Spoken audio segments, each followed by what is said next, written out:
Hello everyone. तो ये class 12 chapter 6 का 5th लेक्चर है, ठीक है। तो इससे पहले वाले लेक्चर में हमने देखा था कि जो सेल्फ इंडक्टेंस है एक सोलेनॉइड के लिए, कोई सोलेनॉइड है, इसका लेंथ कितना है, L लेंथ है। आप बोल सकते हो इसका जो एरिया है, आप ए लेते हो, एरिया क्रॉस सेक्शन। तो ये हमने ड्राइव किया था, कितना आया था, L equal to that is mu nought n square v, where v is the volume, ठीक है। अभी क्या है, अगर मैं इसके अंदर क्या कर दूं, एक आयरन की कोर पुट कर दूं, ठीक है, आयरन कोर। अभी तो इसके अंदर कुछ नहीं है, एयर है। अगर इसके अंदर एक आयरन कोर रख दिया जाए, जैसे कि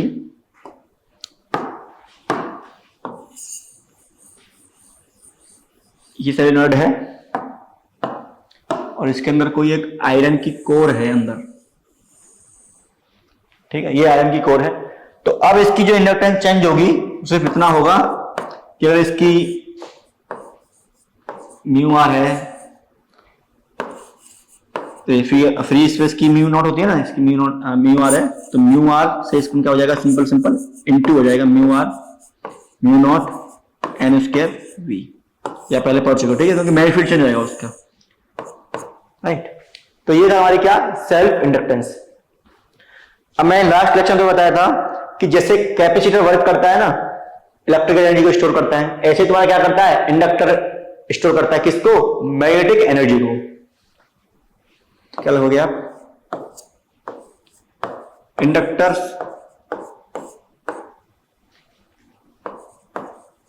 स्टोर्ड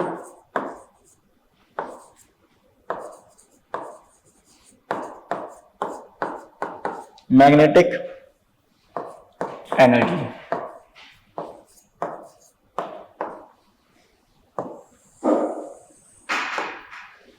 ठीक है।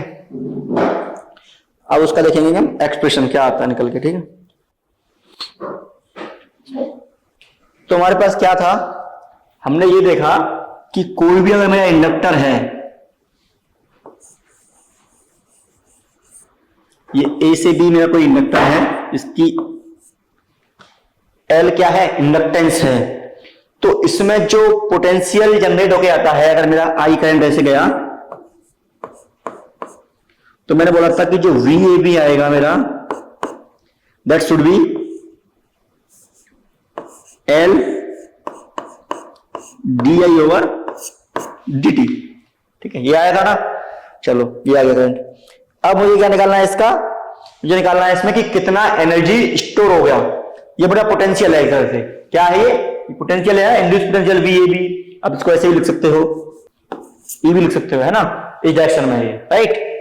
तो अभी अगर मैं यहां से वो निकाला जाए, क्या पावर निकालते हैं, इसको फॉर्मूला करते हैं, पहले निकालते हैं पावर। पावर क्या होती है तुम्हारी, dW upon dt, rate of change of work upon ये तुम्हारी क्या होती है, पावर होती है। अब जो dW है वो कितना आता है, W इक्वल टू VQ, क्या पता था आपने, W इक्वल टू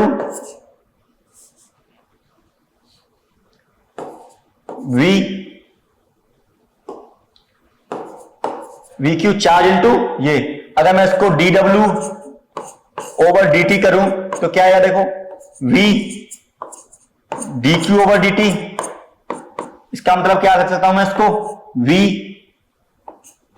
I लिख सकता हूं ना, V इंटू I, राइट। हाँ, ई का वैल्यू कितना है, ये सॉरी नेगेटिव आता है, राइट। तो अभी इसमें क्या लिख सकता हूं मैं, पावर को, पावर इक्वल टू माइनस के E I, ठीक है ना, कोई दिक्कत, मतलब V इक्वल टू E हो गया, मतलब पोटेंशियल है वो भी निश्चित मोटेशन है। अगर मैं यहां से तुम्हारा dW निकालूं, इसलिए तुम्हारा क्या है, ये तुम्हारा है dW equal to this one, right. मुझे निकालना है एनर्जी, एनर्जी मींस मुझे निकालना है एक तरह से वर्क तुम्हारा, राइट, वर्क ही निकालना है, तो उसको मैं वर्क बोल लो, एनर्जी बोल लो, एक ही बात है। तो यहां पे मैं सीधा सीधा एनर्जी लिख सकता हूं, इसको एनर्जी इक्वल टू क्या हो जाएगा, माइनस के EI dt, ठीक है। D you. अब इक्वल टू क्या था, L D I over D T, तो यहां पुट करेंगे इसमें, तो डी यू इक्वल टू हमारे पास एक्सप्रेशन बन जाएगा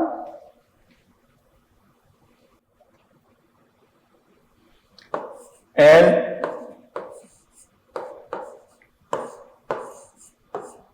D I over D T. ठीक है, L D I over D T. कुछ तो हमने मिस्टेक किया है, अभी मिस्टेक किया, देखो equal to D I over D T into D T, D T से डी टी कर गया, D equal to E I over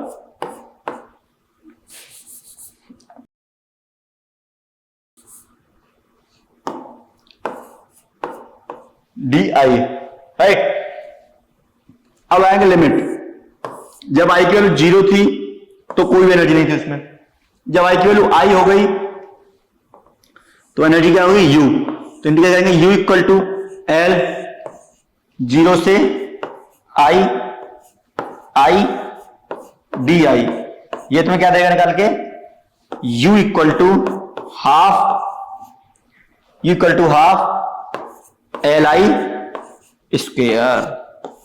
कुछ सिमिलर होगा, देखो हमने कैपेसिटेंस निकाला था u equal to half C B square, ये निकाला था कैपेसिटेंस में, इसमें क्या u equal to half L I square. ठीक है,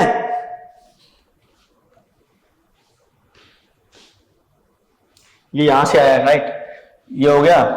अरे इसको यहां पे माइनस लिख लो, तो यहां पे तुम्हें प्लस करना पड़ेगा ये, ठीक है ना, यहां पे अगर तुम्हें ये प्लस करना पड़ेगा। हाँ, ये जो वर्क है ये मेरा वर्क इसके अकॉर्डिंग होगा, और एनर्जी स्टोर होगा तो इसका ये नेगेटिव होगा, दैट्स विल बी नेगेटिव। ठीक है, ये नेगेटिव ही है यहां पे,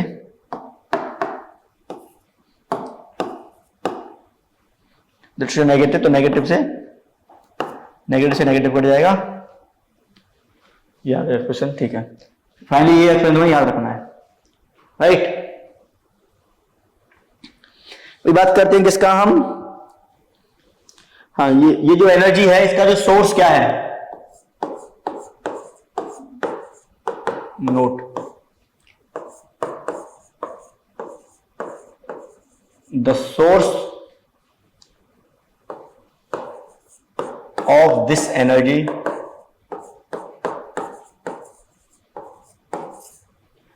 the source of this energy is the source of this energy is the external source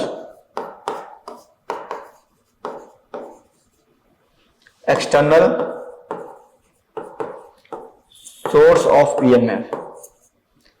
भाई किसकी वजह से आ रही है, जो एक्सटर्नल सोर्स लगा है उसकी वजह से आ रही है, जो कि क्या कर रहा है, source of EMF supplied current, जो करंट वो सप्लाई कर रहा है उसकी वजह से हमारे पास एक एनर्जी आ रही है, that's U equal to half L I square. ठीक है, चलो भाई ये ठीक है। अब इसमें कुछ और भी हैं कि अगर मैं इसको सॉलिनॉइड के लिए निकालूं तो फॉर सॉलिनॉइड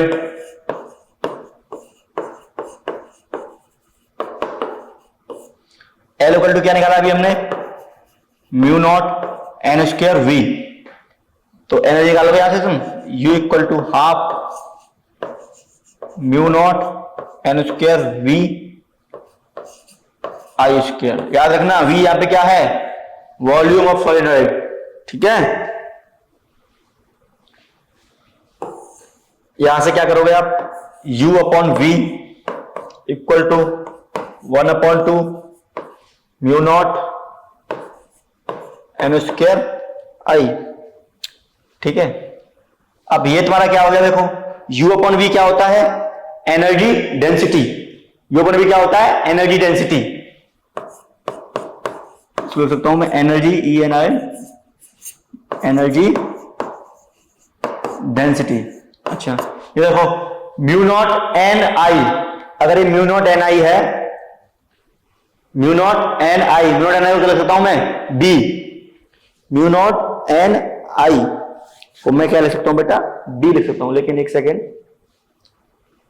यहां भी एक ये म्यू नॉट है, ये म्यू नॉट स्क्वायर था क्या, चेक करेंगे अब इसमें, ये वाला म्यू नॉट ही है,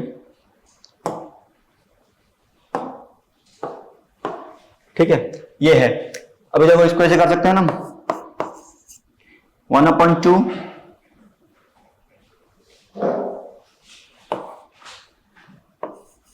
म्यू नॉट एन आई का स्क्वायर अपॉन म्यू नॉट, और म्यू नॉट एन आई क्या होता है, magnetic field inside the solenoid, तो बी अपॉन 2 म्यू नॉट, तुम्हारी क्या हो गई, एनर्जी पर वॉल्यूम, एनर्जी डेंसिटी।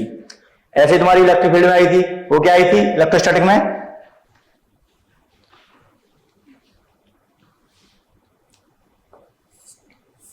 यहां पे जो एनर्जी डेंसिटी निकल गई तुम्हारी,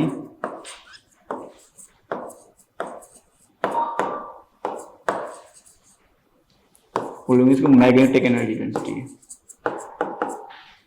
that is equal to 1/2 B square upon mu nought. Same हमने ड्राइव किया था किसमें, इलेक्ट्रोस्टैटिक में, इलेक्ट्रिक एनर्जी डेंसिटी कितना आया था, 1/2 एप्सिलॉन नॉट ई स्क्वायर। देखो सेम ही तो है कि जब भी हम इलेक्ट्रोस्टैटिक से मैग्नेटिक फील्ड में आते हैं तो क्या करते हैं, एप्सिलॉन नॉट टेंड्स टू 1/म्यू नॉट, ऐसे तो करते हैं, सेम ही है, राइट। तो ये तो तुम्हारा क्या, तुम्हारा सेल्फ इंडक्टेंस यहां पे क्या होता है, खत्म होता है, राइट। अब बात करते हैं हम क्या, म्यूचुअल इंडक्टेंस की। उससे पहले एक प्रॉब्लम है, ये देखिए करके,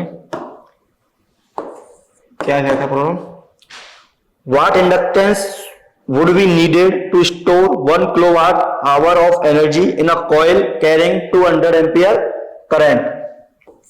क्या है, what inductance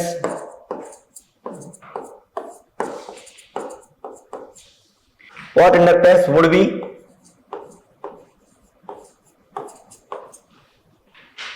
needed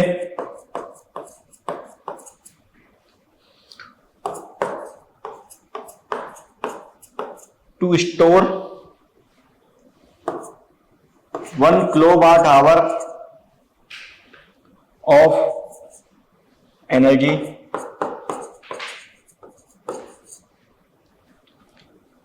in a coil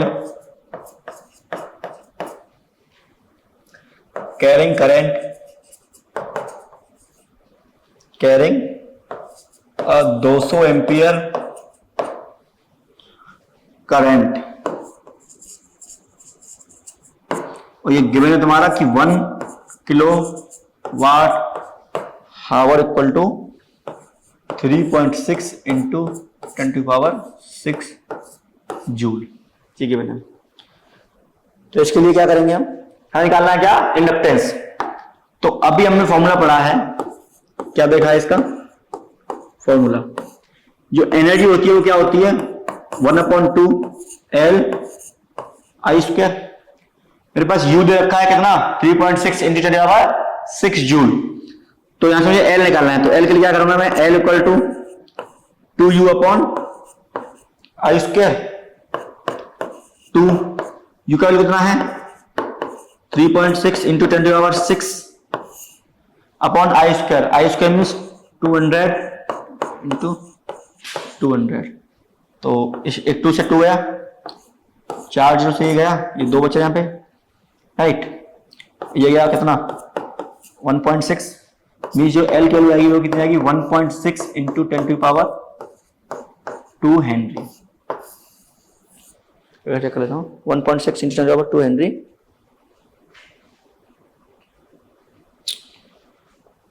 और 180 H, ठीक है ना, छोटा सा न्यूमेरिकल कर सकते हो।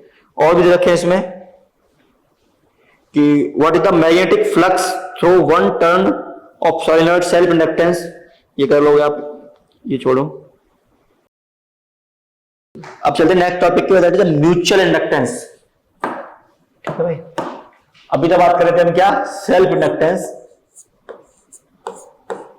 यह है तुम्हारा mutual inductance.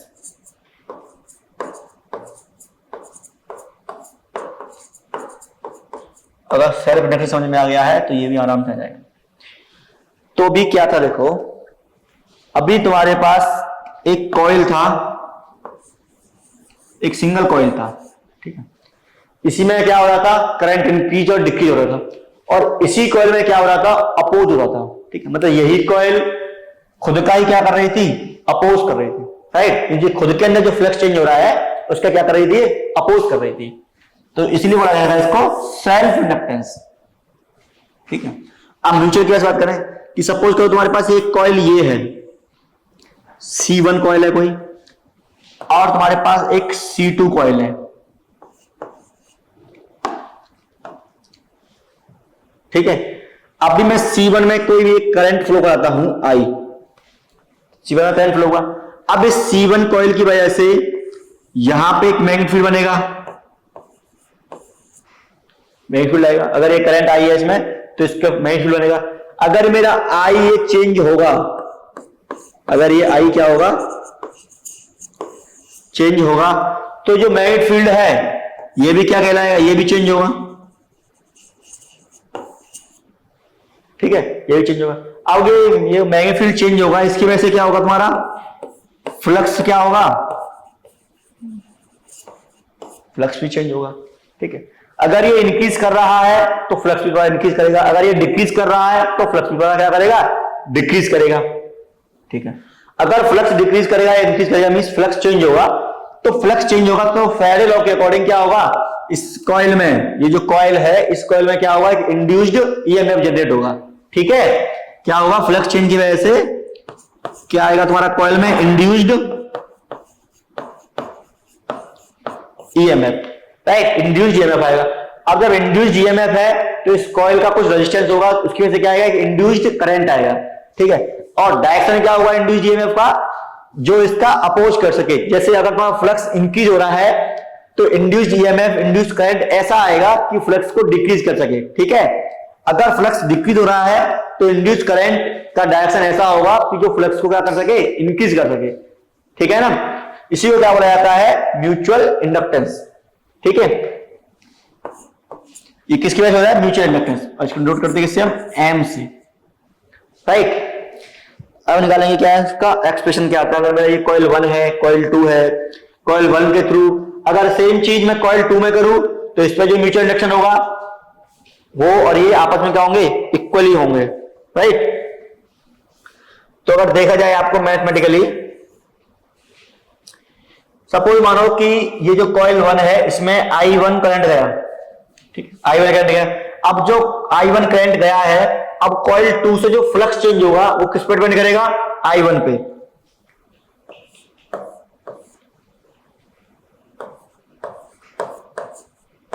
Depend on I1।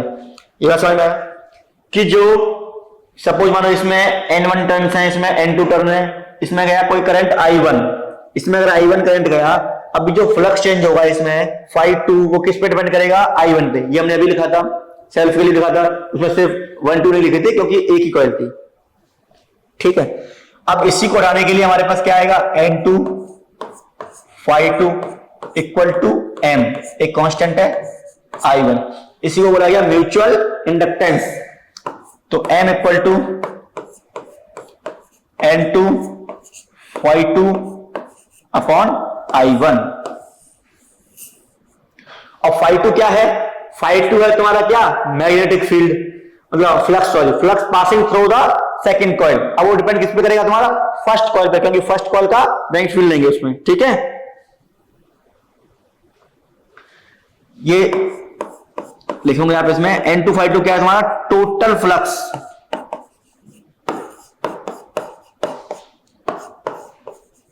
Passing second coil, ठीक है ना।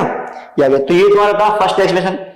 अब ऐसे तुम्हारा एक ईएमएफ वाला भी था कि जो इंड्यूस्ड ईएमएफ होगा सेकंड कॉइल में वो किस पर डिपेंड करेगा, rate of change of first coil का जो करंट है उसके रेट ऑफ चेंज में। जैसे अगर मैं E2 लिखूं, E2 लिखा जाए तो क्या होगा, di1 अपॉन dt। समझाया कि मैं फर्स्ट कॉइल में जो चेंज करूंगा करंट का उसी तुम्हारा इंड्यूस्ड हुआ वो किस पर डिपेंड करेगा, उसका कितना चेंज हुआ है। E2 इक्वल टू माइनस के M, माइनस क्यों आया है कि ये चेंज क्या होगा, अपोज करेगा उससे। ठीक है,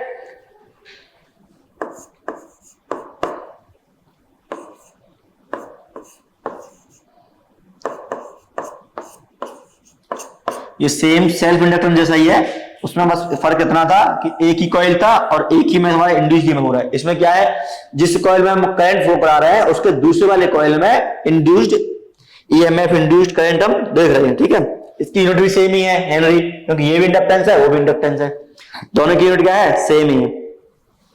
एक तुम्हारा आता है एक थ्योरम है, उसको बोला जाता है क्या,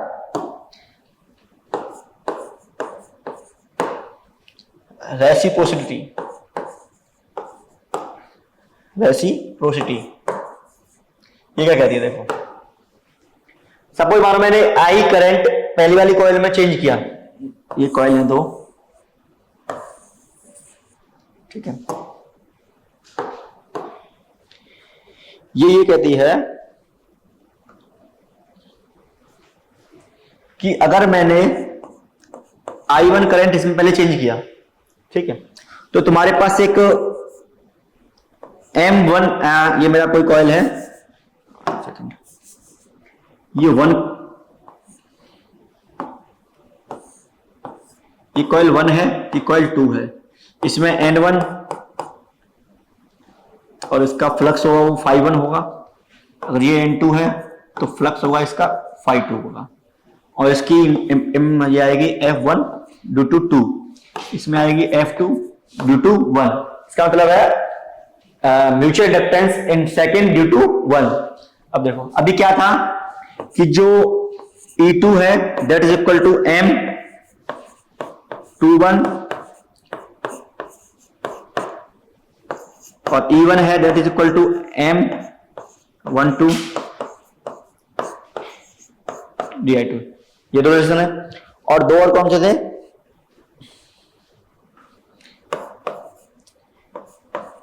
M12 कितना आएगा, N2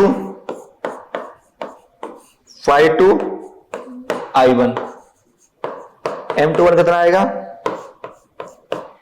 N1 Φ1 I2।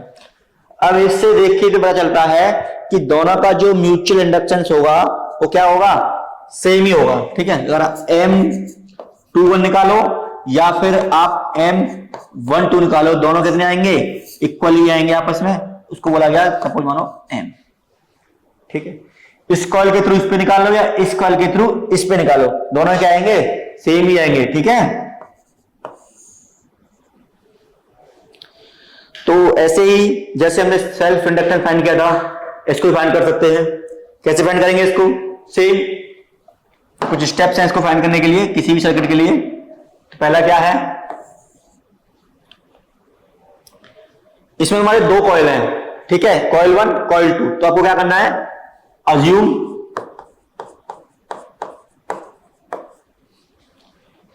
Any one of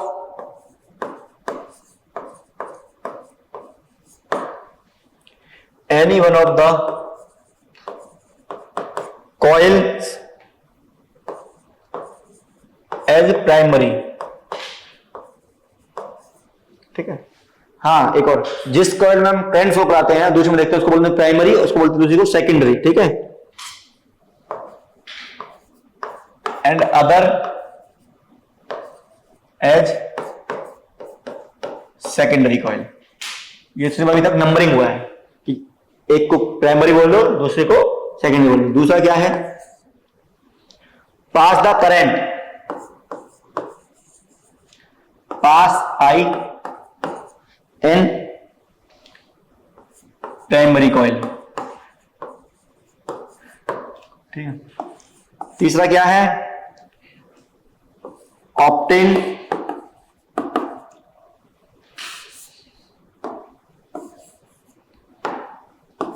तीसरा है find magnetic field, find magnetic field produced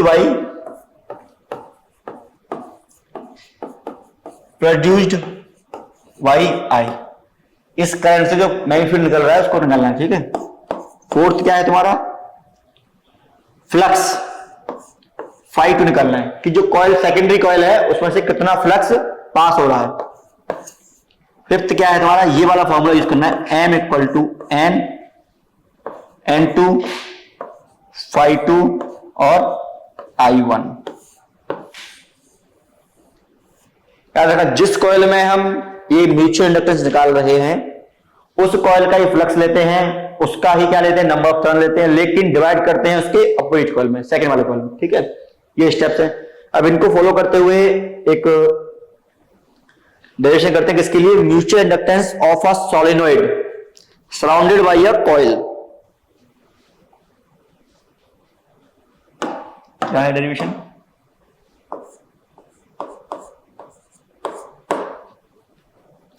mutual inductance of a solenoid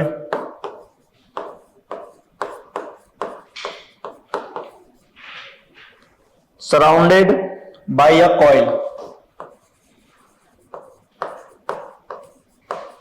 surrounded by a coil, ठीक है भाई। अभी क्या करना है, एक सोलेनोइड हमारा मैं बना देता हूं। लेट्स सपोज ये तुम्हारा कोई सोलेनोइड है, इसका रेडियस कितना है R1, इसका क्या है रेडियस है, ठीक है। इसका लेंथ कितना है L1, इसका क्या है लेंथ है। अब इसके ऊपर तुम्हारी ये कॉइल है कोई, ठीक है, कॉइल है सर्कुलर कॉइल जिसका रेडियस कितना है R2, राइट। ये कॉइल है, हाँ नंबर ऑफ टर्न कितने इसमें, इसमें N1 टर्न है और इसमें कितने टर्न्स हैं N2 टर्न्स हैं, ठीक है। और देखो तुम्हारा दो कॉइल है, एक ये कॉइल है और ये कॉइल है, ठीक है ना। अभी क्या करेंगे, अब निकालना है हम कैलकुलेट M बिटवीन देम लिखते हैं सीधा है ना। अब देखो तुम्हारे पास स्टेप्स हैं कि आपको क्या करना है, किसी एक में करंट को फ्लो कराना है। आप बताओ कि कौन सी में करंट फ्लो कराना इजी होगा। अगर मैं करंट फ्लो इस सर्कुलर वाले में कराता हूं तो इसके सेंटर पे भी मैग्नेटिक फील्ड बनेगा और बाहर ही बनेगा, तो उसमें थोड़ा टिपिकल होगा कि कहां से फ्लक्स निकाले। इससे बेटर यही है कि क्यों ना करंट इसमें फ्लो करा जाए, किसमें सॉलिनॉइड में। तो let I current flow in solenoid, I current flow होगा सोलिनॉइड में। अब मुझे पता है कि अगर आई करंट फ्लो हो रहा है तो इससे एक मैग्नेटिक फील्ड बनेगा, कितना, सेकंड स्टेप क्या है तुम्हारा, फाइंड द मैग्नेटिक फील्ड। कितना आएगा, mu naught N I one, इसको बोल देना आई वन, क्योंकि वन करंट किसमें गया है, इसमें, ठीक है। तुम्हारा बी वन आ गया, ठीक है भाई। देखो यही स्टेप फॉलो करेगा। पहले क्या है, कोई भी एक कॉइल अज्यूम करना, तुम्हारा प्राइमरी हो या सेकेंडरी, कोई सी भी कर सकते हो आप, जो इजी पड़े, ठीक है। इसमें मुझे इजी क्या लगी, सोलिनॉइड वाली। उसके बाद आई करंट पास करना है उससे, उसके बाद मैग्नेटिक फील्ड पास निकालना है। तो देखो दो स्टेप हो चुके हैं, आई करंट पास हो गया और मैग्नेटिक फील्ड निकल गया, ठीक है। अब जो थर्ड स्टेप है वो तुम्हें निकालना है फ्लक्स। कौन सा फ्लक्स, जो तुम्हारा सेकेंडरी कॉइल से पास हो रहा है, मींस फाई टू। देखो फाई टू ये है ना, फाई टू ये, तो इससे तुम्हें क्या निकालना है, फ्लक्स निकालना है। तो फ्लक्स क्या आएगा इससे, बी इंटू एरिया।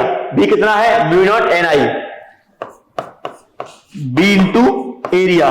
बी कितना है तुम्हारा, म्यू नॉट हाँ, इस n को क्या लिख सकता हूं मैं, N1 अपॉन L1, ठीक है। और B कितना है, I1, और एरिया क्या होगा इसका, इस कॉइल का सर्कुलर कॉइल है तो क्या होगा, pi R square, means pi R2 square. यहां तक किसी को दिक्कत कोई, ये तुम्हारा आ गया phi2, ठीक है, phi2 आ गया। अब मैं निकालना है म्यूचुअल इंडक्टेंस M, तो M के लिए जो फॉर्मूला है वो क्या है, किसके लिए निकाल रहे हैं हम, सेकेंडरी कॉइल में सर्कुलर कॉइल के लिए, मींस N2 आएगा, यहां पे N2 आएगा, और क्या आएगा, phi2 आएगा, और नीचे क्या आएगा, I1 आएगा। तो M निकालेंगे तो क्या आएगा, देखो N2, phi2 क्या है, mu nought N1 I1 L1 pi R square, ये यानी mu nought N I1 pi R2 square divided by L1 into I1 से I1 घट गया, ठीक है। तो M इक्वल टू क्या आ गया, N2, ये तुम्हारा N1 है ना, ये N1 है यहां पे, है ना, N1, N2 N1 mu naught पाई R2 का स्क्वायर डिवाइडेड बाई L, ये मेरा क्या आ गया, म्यूचुअल इंडक्टेंस। ये दोनों में M21 हो या M12 हो, इतना ही आपको वैल्यू मिलेगा, ठीक है। इसमें आपको नोट करने की क्या जरूरत है, क्या क्या आपको नोट करना है, एक सेकंड, कुछ गड़बड़ हुआ है इसमें, मैं फ्लक्स निकालना है इससे कि इससे कितना फ्लक्स निकलेगा। भाई करंट तो तेरा मैग्नेटिक फील्ड यहां पे है, तो ये फ्लक्स निकलेगा, तो ये फ्लक्स के लिए तुम्हारा I1 आएगा यहां पे, ठीक है, R1 आएगा, R2 नहीं R1 आएगा। अगर यहां R1 आएगा तो यह भी R1 है और ये भी तुम्हारा R1 है,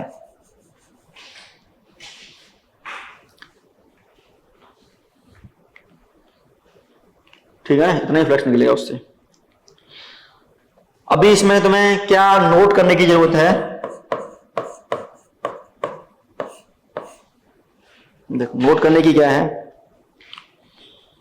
कि ये जो म्यूचुअल इंडक्टेंस है ये कहीं पे तुम्हें करंट पे डिपेंड कर रही है क्या, कि करंट कितना जा रहा है कितना नहीं जा रहा है। देखो कोई करंट का एक्सप्रेशन नहीं है इसमें, number of turns mu naught L1 pi R1 square, ठीक है। करंट पे डिपेंड नहीं कर रही, सोर्स पे डिपेंड नहीं करते इसकी जो म्यूचुअल इंडक्टेंस है, वो वाली सोर्स पे वो भी डिपेंड नहीं कर रही थी। एक और एग्जाम्पल है तुम्हारे लिए जो आप इसको खुद ट्राई करोगे। ये भी सर्कुलर कॉइल है R1 का और ये भी सर्कुलर कॉइल है R2 का। अब इसमें तुम्हें निकालना है क्या, म्यूचुअल इंडक्टेंस, ठीक है। ये R1 क्यों लिया है, ये देखो इसलिए लिया है कि ये जो फ्लक्स है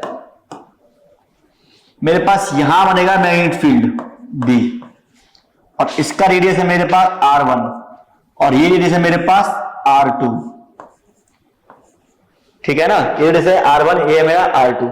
तो फ्लक्स क्या होता है तुम्हारा कि अगर मुझे फ्लक्स निकालना है इस एरिया से, ये मेरा एरिया है, ये मेरा मैग्नेटिक फील्ड है, तो ये मैग्नेटिक फील्ड किस एरिया से पास हो रहा है, इस एरिया से पास हो रहा है ना, ये स्मॉल शेयर लेंगे तो B इंटू ए पाई R1, ठीक है।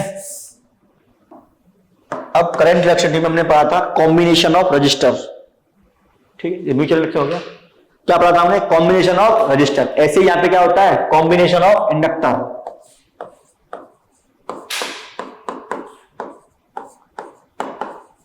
Combination of inductors.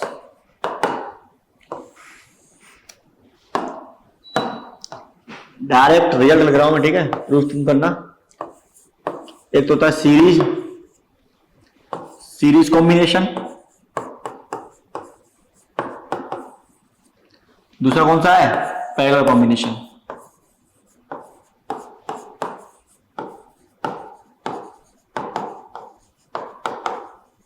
यही कॉम्बिनेशन हमने वहां देखी थी कैपेसिटेंस में, यही यहां देख रहे हैं, ठीक है।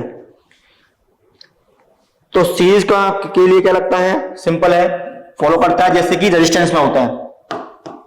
अगर मेरे पास ये है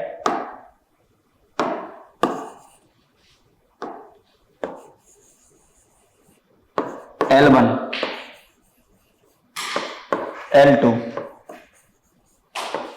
L3 है, तो इसका जो नेट L निकालेंगे वो कैसे निकालेंगे, L1 plus L2 plus L3। ठीक है, ये कैसे आया, ये आपका होमवर्क है ना। जैसे हमने सीरीज में प्रूफ किया था किसके लिए, रजिस्टर के लिए, ऐसे आप इसको प्रूफ कर सकते हो। पहले के लिए क्या आएगा, ये L1, ये L2, ये तुम्हारा L3 है, और ये मेरा पहला कॉम्बिनेशन है कोई, तो इसके लिए L निकल के आता है क्या, 1/L 1/L1 plus 1/L2 plus 1/L3 dot dot जितने भी लगे होंगे। ठीक है, ये सीरीज और पैरेलल आप प्रूफ कर लेना।